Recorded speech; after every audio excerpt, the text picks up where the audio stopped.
और धन्वंतरी भगवान प्रकट कब हुए? बोले दीपावली के 2 दिन पहले, जिसको धनतेरस कहते हैं। ये आदमी की बुद्धि तो धने में रहती, इससे ज्यादा कुछ होती नहीं। अब लोग समझते हैं धनतेरस के दिन क्या करना चाहिए? बोले धन बटोरना चाहिए। लोटा थरिया खरीदने चले जाते हैं, बाजार खूब लगती है, खूब बर्तन लोग खरीदते हैं। धनतेरस के दिन बर्तन खरीदने का कोई महत्व नहीं है। ये तो मूर्खों की दुनिया बड़ी जबरदस्त है महाराज, क्या समझा। लोटा कटोरा खरीद करके ले आएंगे, बोले आज धनतेरस है बर्तन खरीदो। धनतेरस के दिन धनवंतरी भगवान का अवतार हुआ। उस दिन भगवान धनवंतरी का पूजन करना चाहिए। और धनवंतरी भगवान अमृत कलश लेकर के प्रकट हुए, आयुर्वेद के ग्रंथ को लेकर के समुद्र से प्रकट हुए। और समस्त प्रकार की औषधियों का मूल जो है आंवला, हरड़ और बहेड़ा, जिसको त्रिफला कहते हैं, ये त्रिफला औषधि, अमृत कलश, आयुर्वेद, इन 3 चीजों को लेकर के धन्वंतरी भगवान प्रकट हुए जगत के कल्याण के लिए। तो धनतेरस के दिन धन्वंतरी भगवान की पूजा करनी चाहिए। और पूजा करने के बाद उनसे आरोग्य की कामना करनी चाहिए कि हमारे जीवन में आरोग्यता हो, हम अमृत तत्व को प्राप्त करें।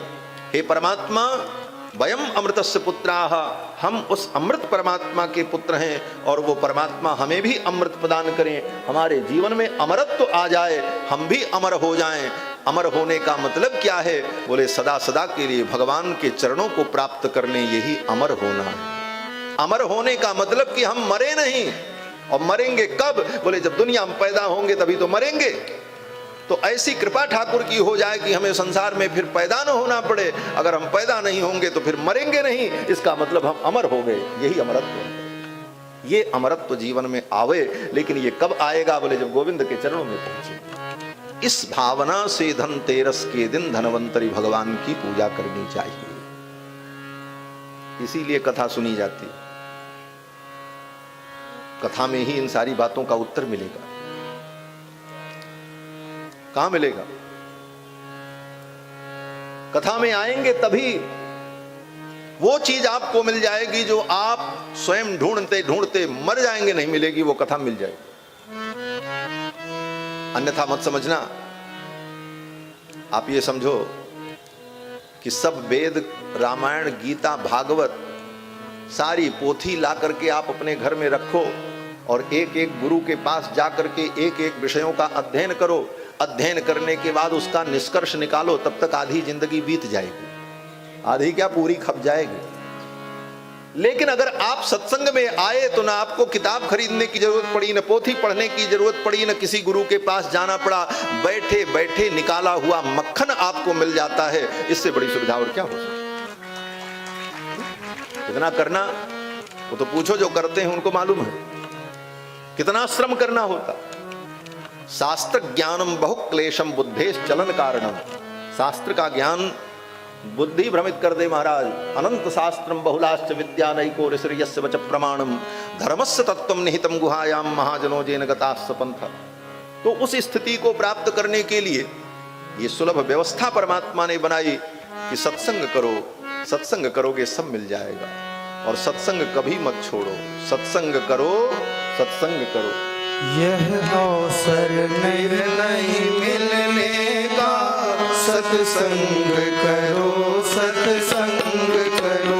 यह अवसर फिर नहीं मिलने का, सत्संग करो, सत्संग करो। यह अवसर नहीं फिर मिलने का, सत्संग करो, सत्संग करो। यह वक्त नहीं टूटने का, सत्संग करो, सत्संग करो। यह वक्त नहीं टूटने का, सत्संग करो, सत्संग करो। चाहे सारी दुनिया ठुकराए, चाहे धन संपत्ति लुट जाए, चाहे सारी दुनिया ठुकराए, चाहे धन संपत्ति लुट जाए, चाहे थाली लोटा बिक जाए, सत्संग करो,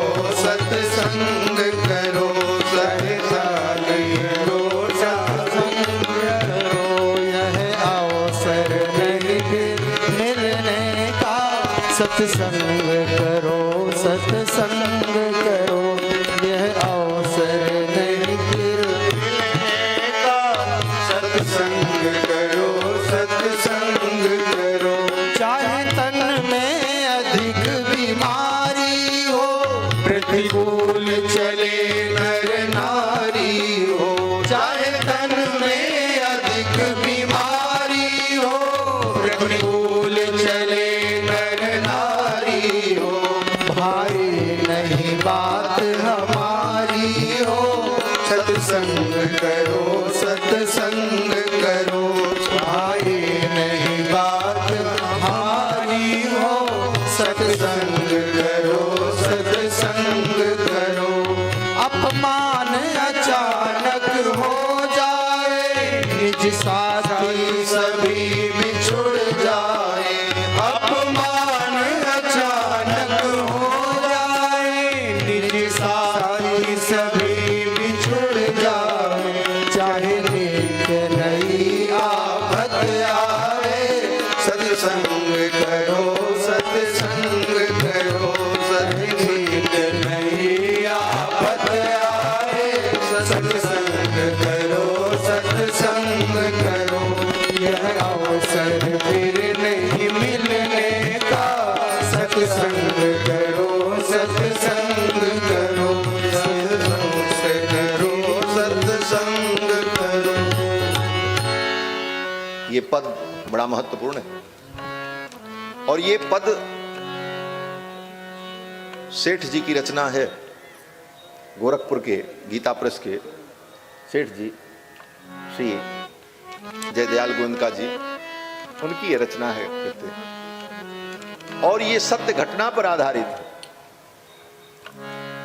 उनके पास कुछ नहीं था, एक महात्मा के साथ सत्संग हुआ और उन महात्मा को विदा करने के लिए उनके पास व्यवस्था करने के लिए कुछ था नहीं सेठ जी को। सेठ थे, चांदी की गिलास और चांदी की कटोरी पूजा में रखते थे, वही बचा था। अंत में उन्होंने उसको भी बेच करके उन संत की सेवा की और उनको विदा किया। और उसी पर उन्हें यह भाव आया कि सत्संग करो, चाहे थाली लोटा बिक जाए, सत्संग करो, सत्संग करो। ये बात मुझे भी नहीं मालूम थी, लेकिन अभी इसके पहले मैं दिल्ली कथा करने गया। जीवन तो पूरा सीखने के लिए मिला है महाराज, मरते दम तक सीखना है, कभी पूर्णता नहीं होती। दिल्ली में मैं कथा करने गया तो एक माताजी हैं सुमित्रा मैया, वो मुझे अपना बेटा ही मानती हैं, बड़ी उनकी श्रद्धा है, श्रद्धा भी है, वात्सल्य भी है। और वो महाराज श्री राम सुखदास जी की सत्संगी हैं, उनके साथ उन्होंने बहुत सत्संग किया है। तो वो संस्मरण सुनाने लगी, महाराज जी ये भजन जो आप गाते हैं कि सत्संग करो, ये अवसर फिर नहीं मिलने का, सत्संग करो, चाहे सारी दुनिया ठुकराए, चाहे धन संपत्ति लुट जाए, चाहे लोटा थाली बिक जाए, सत्संग करो। ये किसकी रचना है? हमने कहा माता जी हमको भी नहीं मालूम किसकी रचना, गाते तो हैं, अच्छी लगी इसलिए गाते हैं और प्रेरणाप्रद है।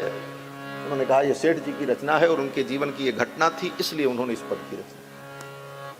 तो बंधुओं, जीवन में सत्संग अगर है तो सब कुछ मिल जाएगा। गति कीरति मति भूति भलाई, जहां जब जतन जहां जहि पाई, सो जानब सत्संग प्रभावु, लोकहु वेद न आन पाऊ। गति कीरति मति भूति भलाई, कुछ भी संसार में किसी को मिला तो सत्संग से मिला। दुनिया के सारे काम बंद हो जाएं लेकिन सत्संग मत छोड़ना, ये प्रतिज्ञा कर लो आज यज्ञ मंडप में। कहीं भी कथा होगी, सत्संग होगा, हम समय निकाल करके सुनने जाएंगे, थोड़ा ही सुनेंगे लेकिन जरूर सुनेंगे। और सत्संग करते रहोगे तो जीवन में सब मिल जाएगा। सत्संग करोगे ज्ञान मिल जाएगा, संत मिल जाएंगे, परम संत मिल जाएंगे और सभी संतों के आराध्य भगवान भी मिल जाएंगे, पक्की बात।